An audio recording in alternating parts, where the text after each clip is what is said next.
Hoje vamos dar uma olhada nos estudos sobre juros, tanto juros simples como juros compostos. Vamos dar uma olhada nisso daí.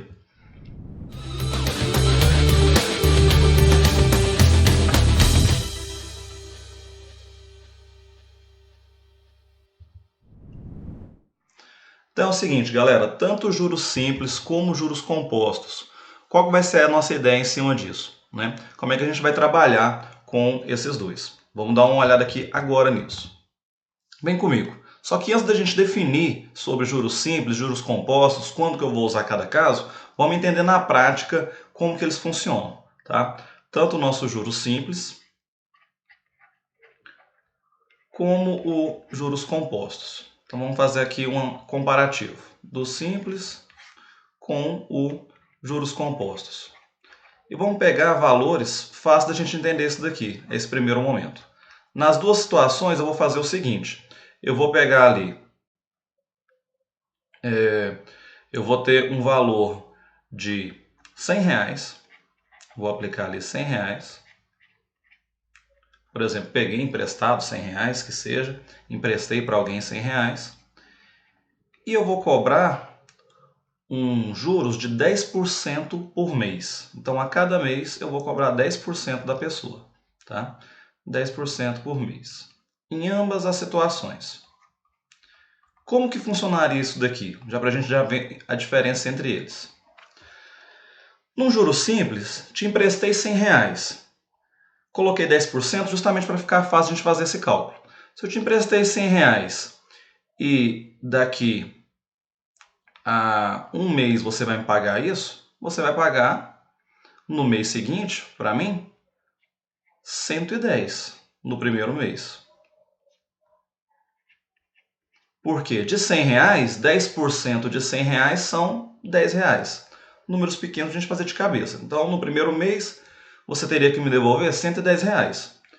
No segundo mês, se a ideia for esse juro simples, você vai ter que me pagar, ainda continua pagando R$10 de juros a cada mês. Então, você teria que me pagar 120. No terceiro mês, é R$10 de juros em cima do valor inicial, né? Porque são 10%. Então, no terceiro mês, você teria que me pagar 130. E assim por diante, sucessivamente. Qual é a diferença? Aqui, a sua taxa de juros era fixa, 10% do valor que eu te emprestei. Por exemplo, aqueles R$100. Então, todos os meses você está me pagando o quê? Mais R$10.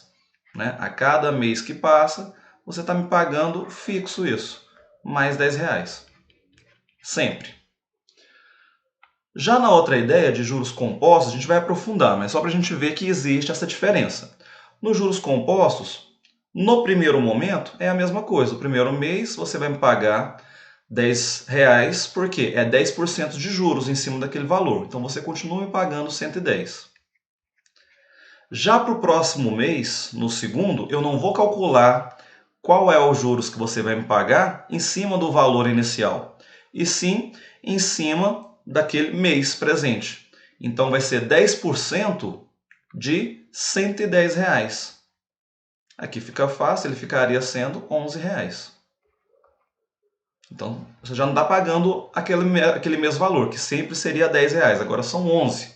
Ou seja, no segundo mês, 110 mais 11, você iria me pagar já R$121.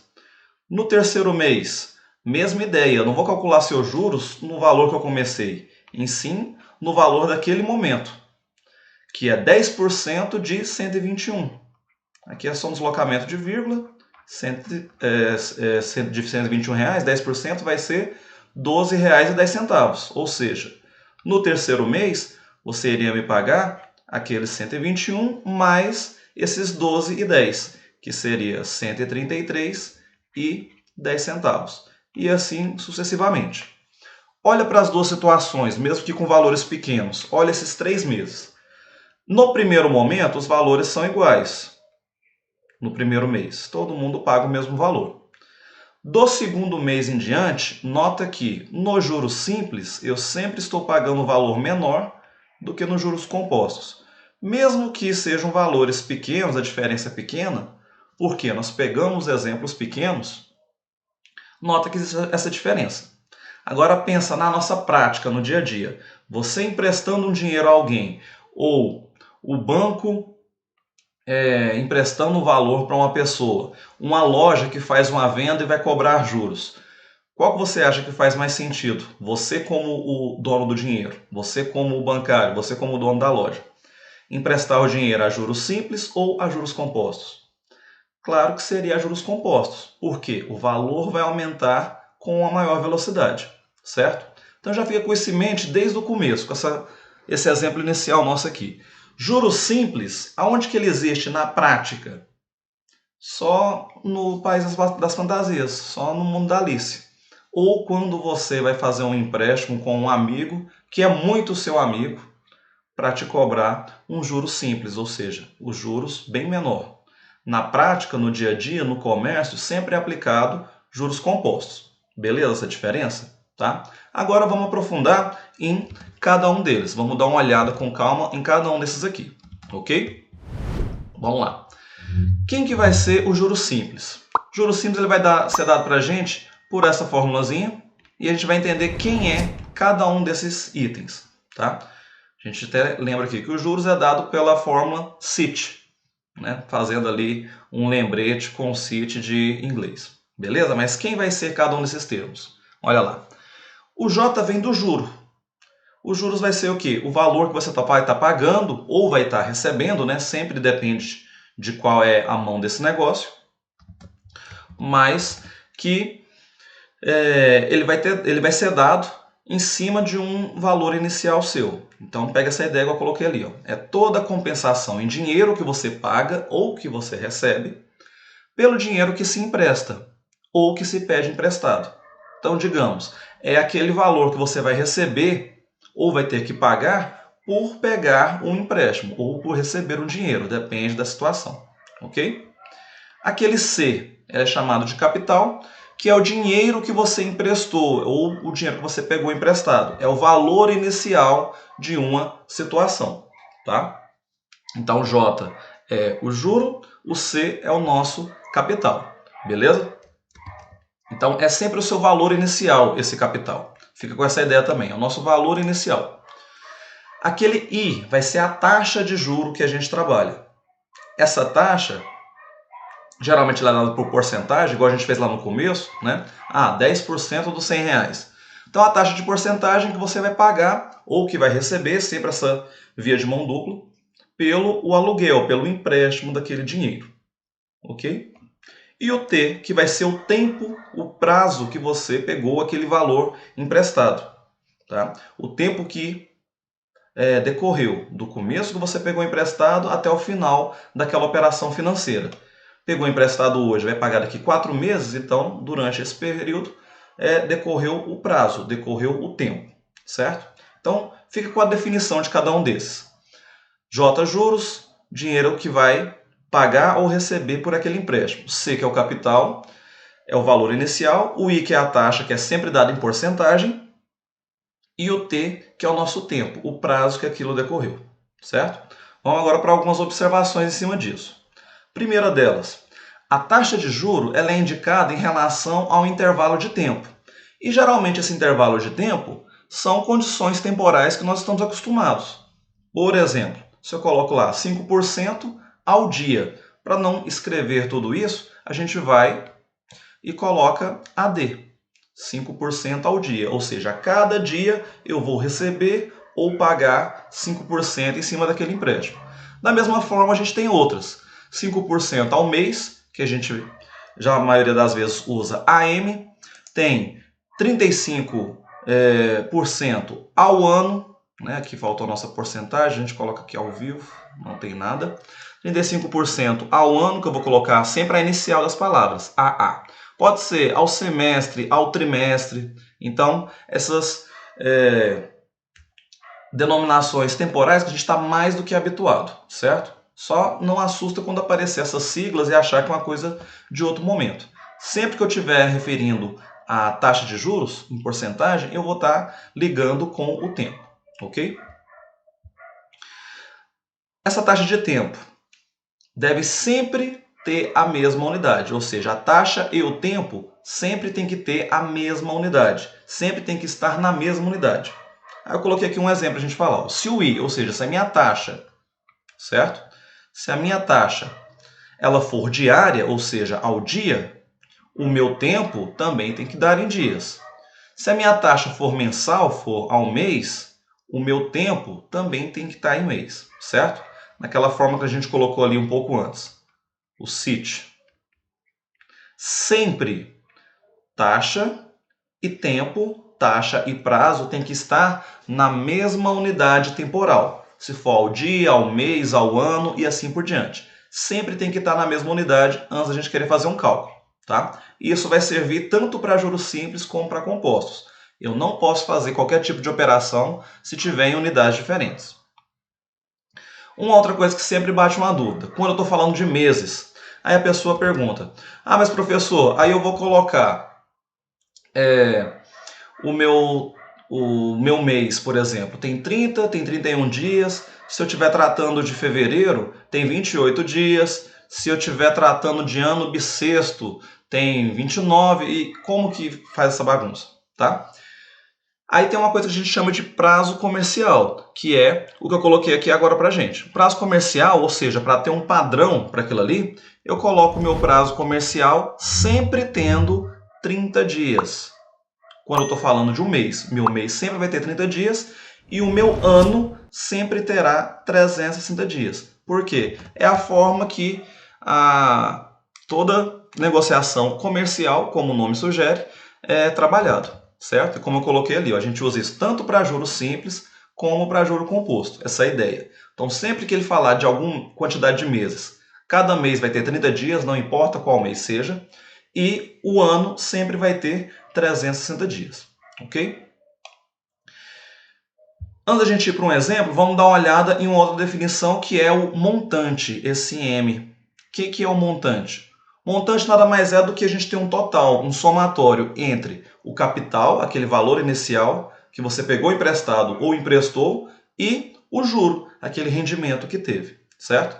Por isso que é bem dedutível, a fórmula dele vai ser essa soma. Meu montante é dado por juros mais o meu capital, beleza? Mas vamos dar uma treinada nisso. Olha aqui esse exemplo. Vamos fazer com calma cada um deles. A e B. Falou o seguinte, ó, uma pessoa aplicou R$3.000 a taxa de 2% AD ao dia durante 5 meses. E aí na A ele pergunta pra gente. Vamos até separar aqui. Na A ele perguntou: quanto receberá de juros se o regime for de juros simples?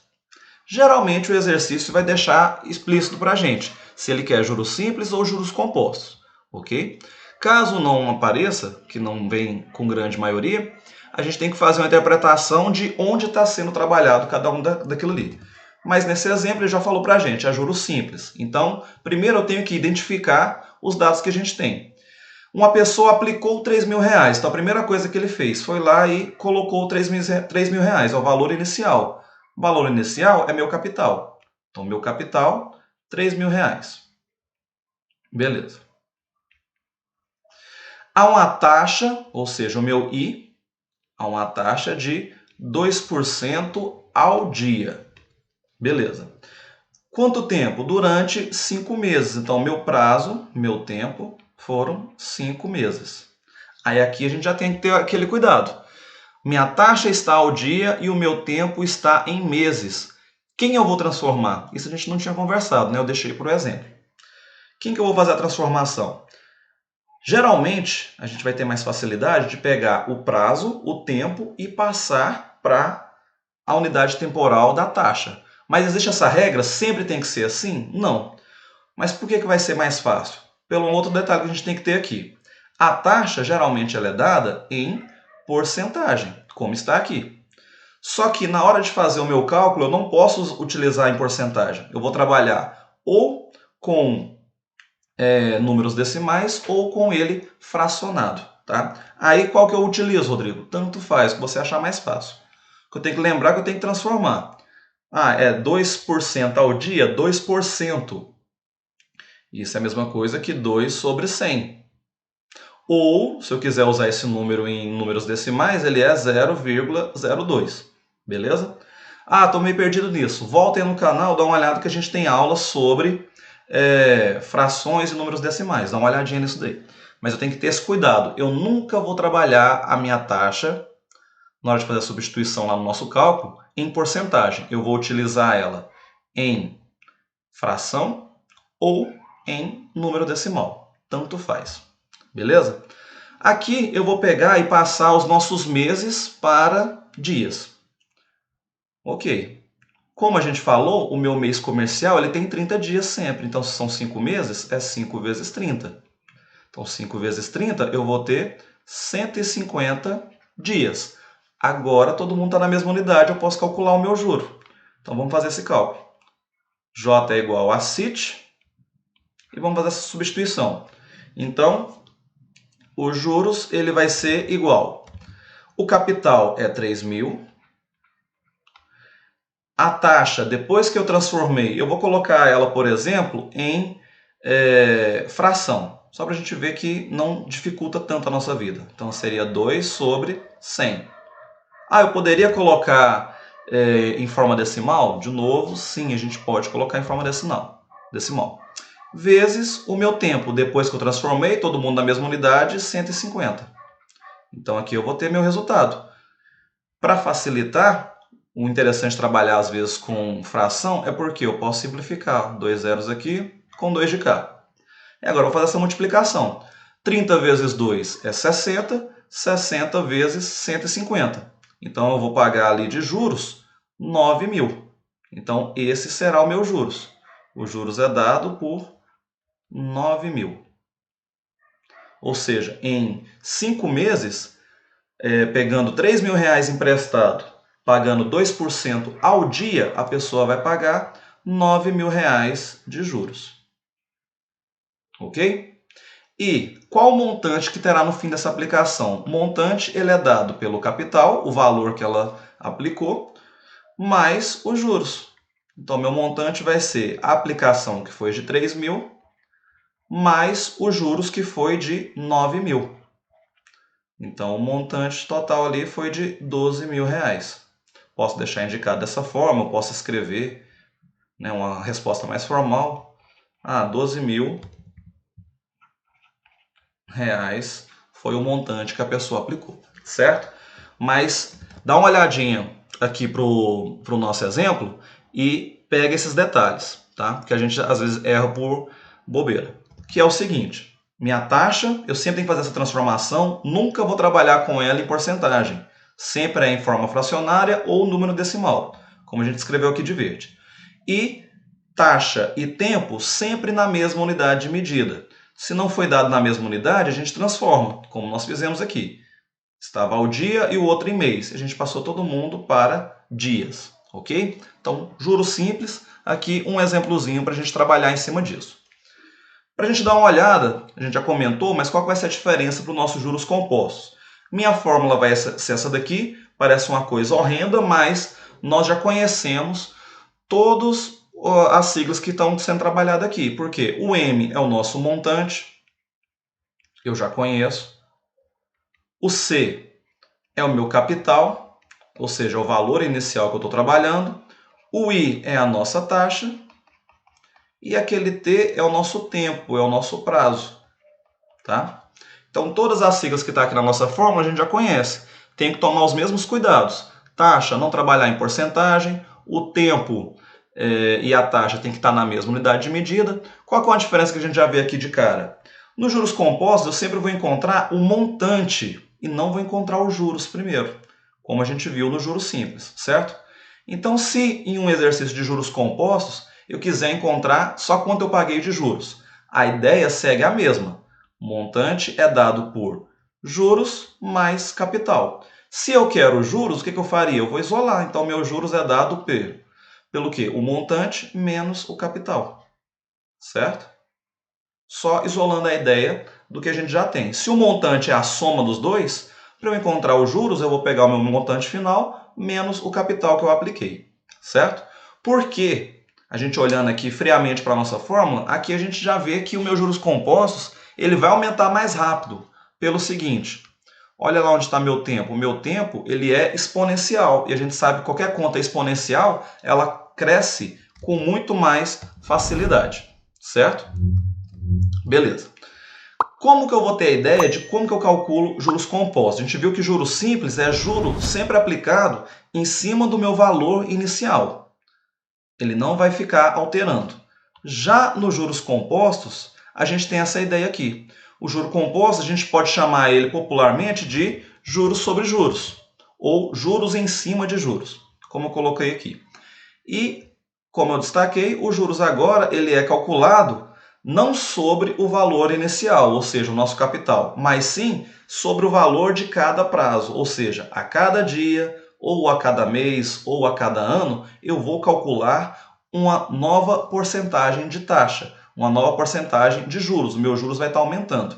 A taxa é fixa, aliás, né, me corrigindo, a taxa ela é fixa, só que o meu juros ele vai aumentar de acordo com cada prazo que se passar. Se for dia, se for mês, se for ano, trimestre, semestre, assim por diante, tá?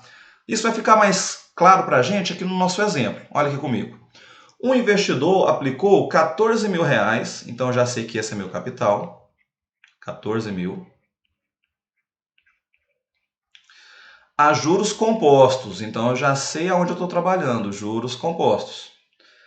Onde a minha taxa, o meu I, 2% ao mês. Já sei que não posso trabalhar assim, Rodrigo, então já quero transformar, beleza. Então é 2 sobre 100. Ou 0,02. Tanto faz qual dos dois você vai trabalhar. Beleza. Quantos reais ele vai ter depois de 8 meses? Então ele já me contou o tempo, que é 8 meses. E quanto ele vai ter, ou seja, o total. O total é o montante. O que ele investiu mais o que lucrou, que seria os juros, certo? Segundo detalhe que a gente tem que ter, tempo e prazo na mesma unidade. Todo mundo está em meses. Ótimo, não tem que fazer transformação nenhuma. Basta fazer o nosso cálculo. Ah, não lembro como é que é. Vamos dar uma olhada aqui, ó, de novo. Montante é o capital multiplicando por 1 mais a taxa elevado ao tempo. Então vamos fazer esse cálculo. Meu montante, vamos colocar a fórmula aqui primeiro. 1 mais a taxa elevado ao tempo. Vamos calcular isso daqui. Montante é o que a gente quer saber. Capital, 14 mil. 1 mais a nossa taxa. Só para dar uma diferença, que agora eu vou usar em número decimal, mas eu poderia também fazer frações, tá? 0,02 elevado ao meu tempo, elevado a 8. Então, ok, meu montante vai ser dado por 14 mil. Primeiro eu tenho que fazer essa soma. 1 mais 0,02, 1,02. Vou elevar isso à oitava potência. Lembrando que calcular isso daqui é fazer o quê? Vamos repetir essa primeira parte. 14 mil. 1,02 elevado a 8 é eu pegar 1,02 e multiplicar por ele mesmo 8 vezes. Tá? Arredondando, aproximando, isso aqui vai dar 1,17. Eu vou pegar só duas casas decimais, ok? Então vai ficar 1,17. E eu pegando esse 1,17 vezes 14 mil vezes 1,17, a gente vai ter 16.380. Ou seja, quantos reais ele vai ter depois de 8 meses? Depois de 8 meses, ele vai ter ali um montante, ele vai ter um total de 16.380, certo? Reais.